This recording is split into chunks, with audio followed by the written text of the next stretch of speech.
May board tayo dito sa mesa natin ngayon, ano? Brand to, Yamato model MMA 300. Dumating to sa akin kahapon. Tapos sabi nung may-ari, ayaw daw mag-welding. Tapos ang sabi niya, pwede daw i-on kasi nagpa-power naman daw yung unit. Pag visual inspection ko, tapos nag-test tayo, found out natin na sira yung output diode. So ito, test natin, yan. Tumunog yung tester natin. So sira yung output diode nito. Bali ito yon, natanggal na yung yung bar dito na nakakabit. Ang number na ginamit is yan, 60. Kita ba?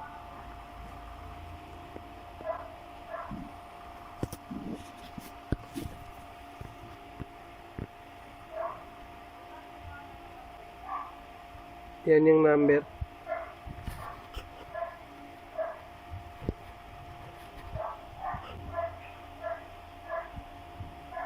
So 60 lang yung ginamit dito.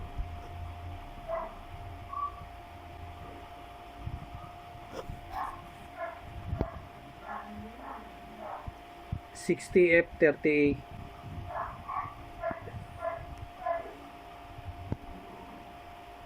Yan. 60 F30A. So hanapin natin kung saan ang sira niyan. Pero abala ko kasi dito para kasi 60 lang yan. So times 3, so magiging 180 lang. Para tumagal to, ang gawin ko dito is maglagay ako ng yung pinakamataas na ganitong type na 247, ano. Maglalagay ako ng 80 para magiging 240. So at least kahit papano 60 amperes na lang yung kulang dun sa welding para umabot siya ng 300 amperes. Kasi 300 to eh. Tapos 60 lang yan. So tatlong 60, so 180 lang yan. Max niyan 180. So nasa 200 amperes lang to. Tapos yung nakalagay dun sa welding is 300 amperes. Kaya gagawin ko rito is gagawin kong tatlong 80 ang ilalagay ko. So kahit dito natin sukatin yan.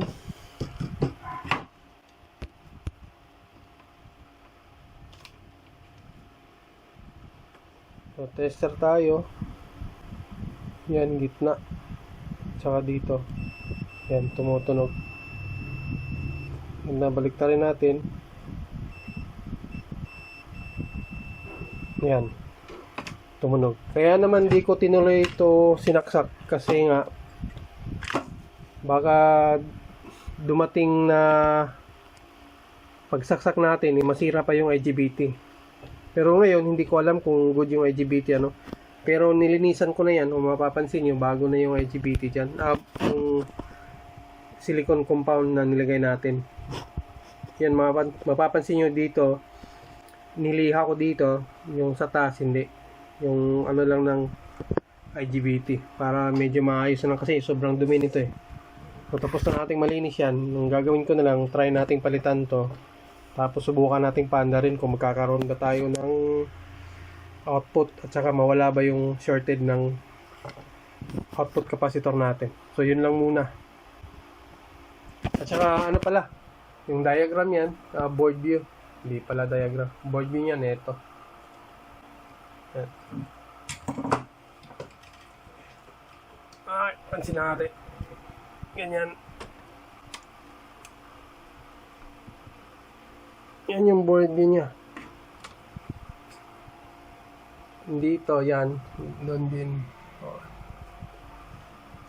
Matagal ko nang itong welding na to, hindi naman kasi to bago. Medyo lumang modelo na to ni Yamato. Kaya matagal ko nang merong board view nito. So yun lang muna, tapos trabawin natin. Palitan ko lang muna ng output diode. Bali, ito yung pinalitan nating pyesa. Tatlong tatlong output diode, pero ito lang yung may tama. Yan. Ito yung kabila, wala. Ito wala rin.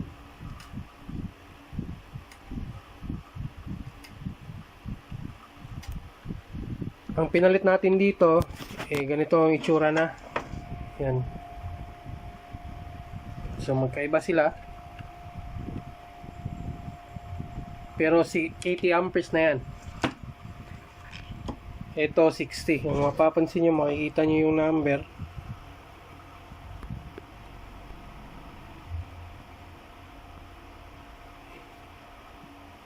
Yan, 60 F30A.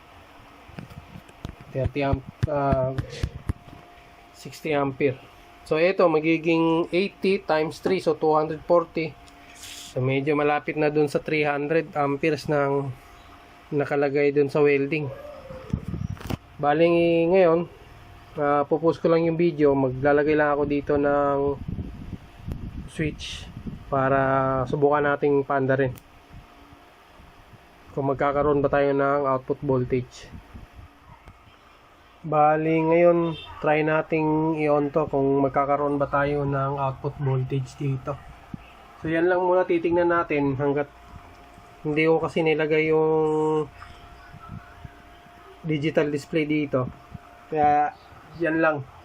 Tapos pagka nagkaroon na tayo ng output, papatayin lang natin yung unit kasi yan lang yung titingnan natin kung magkakaroon ba tayo ng output voltage dyan. Bali naka-on na yung switch yan, pero yung pinaka-trigger natin na switch hindi pa. Yan yung ang tatabayan na natin. So on natin ngayon. Yun, pumitik. Yun, meron 66. So bali okay na.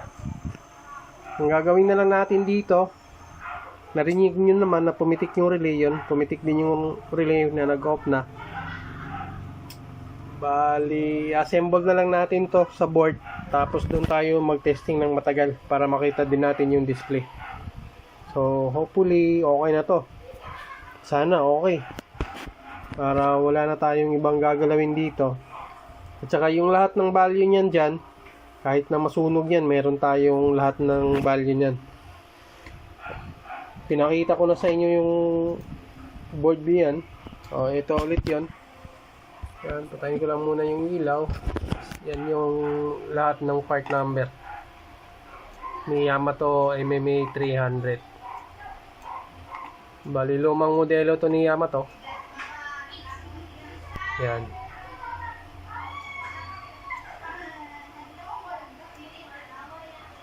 So, yun lang. Kahit na magkano yan, merong pyesa rito na mawala, masunog, wala tayong problema. May babalik natin. So kung sa inyo, kung may ginagawa kayo na merong nasunog, gusto nyo mahanap ng pyesa, try nyo lang mag-PM sa akin, baka meron akong board view para matulungan ko rin kayo. Kung sakasakaling meron, pero kung wala, pasensya na.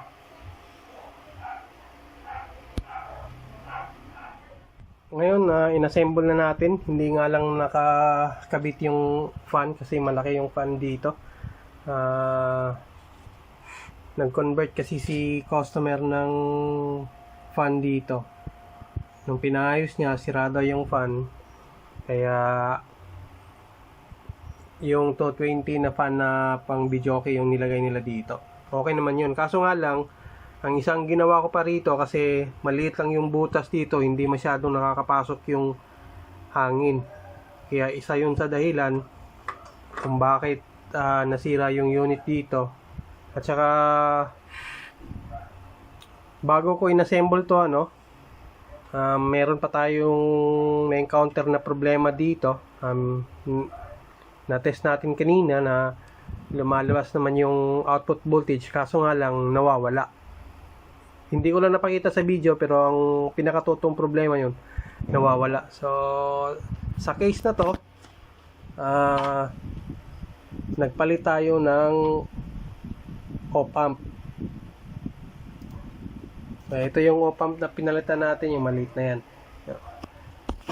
Sa model na to, pag nawawala yung PWM, hinalaan nyo si pump. Hindi umiilaw yung overcurrent. Tsaka ito yung itsura niya, Yamato MMA 300. Bali test lang natin ngayon kung hindi na ba mawawala pagkatapos kong ma-repair to. Pagkatapos kong magpalit ng pump. On natin. Ayan. Nag-on na. Tapos yung output voltage natin, tingnan natin kung ilan. So 64.3. Meron na tayo. Hindi nawawala yan. Ang kakabit na lang natin dito, bago natin to dalhin sa labas, is yung fan. So yun lang muna. Tapos punta na tayo sa labas para i-testing welding to kung makokontrol ba natin yung current dito. Bali ngayon tatry tayong mag-welding dito sa labas Hindi pa yung naka-on ng welding, pero gumagana na yung fan kasi nung nag-convert nung una, nilagay sa dito. So hindi pa pagsaksak mo pa lang mag-on na yung fan. So on natin. So ayan, pumitik yung relay. Nag-on na rin. May hina pa. Suka tayo ng mga 113. Tapos welding tayo.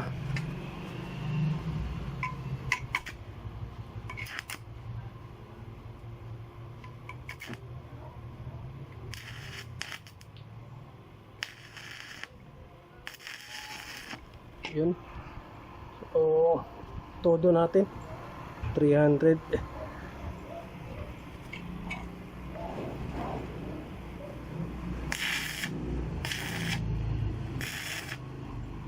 Okay naman. Balik natin ang yan 84.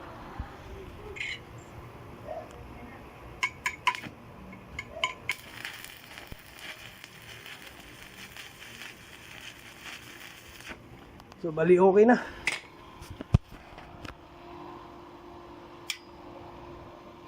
Bali, balik na lang tayo sa loob para i-assemble to.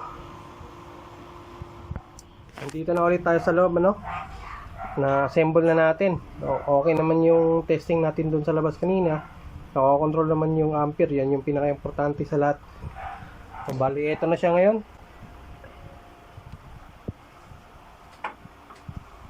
Si Yamato MMA 300. Bali, ito yung ginawa nila. Yan.